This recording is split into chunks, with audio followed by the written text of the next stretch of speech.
আমার নাম বিচারপতি শামসুদ্দিন চৌধুরী মানিক। বিচারপতি শামসুদ্দিন মানিক হাইকোর্টের যেটা কয়েকদিন আগে একটা উপস্থাপনা করছো চ্যানেল আইটি সেই মানিক কে? চ্যানেল কে? হ্যাঁ হ্যাঁ সেই মানিক ওনার নাম হলো বিচারপতি মানিক, বাড়ি মুন্সিগঞ্জ। অবশেষে বিজিবির হাতে আটক আলোচিত সাবেক বিচারপতি এইচএম শামসুদ্দিন চৌধুরী মানিক। গতকাল রাতে সোশ্যাল মিডিয়ায় বিচারপতি মানিকের আটকের ভিডিও ভাইরাল হয়। ইন্ডিয়া পালাইতেছেন কেন বলেন? ভয়ে পালাইতেছি। কার বইয়ে? আর প্রশাসনের ভয়ে। প্রশাসনের বইয়ে?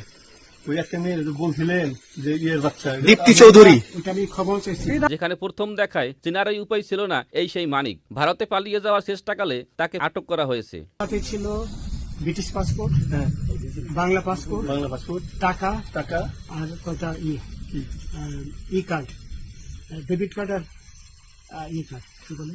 আমার ভিডিও করতেছে। আইনানুগ প্রক্রিয়া শেষে তাকে পুলিশের কাছে হস্তান্তর করা হবে বলে জানিয়েছে লেফটেন্যান্ট কর্নেল খন্দকার মোহাম্মদ আসাদুন নবী। চ্যানেল আইয়ের টক শো টু দ্য পয়েন্টে উপস্থিত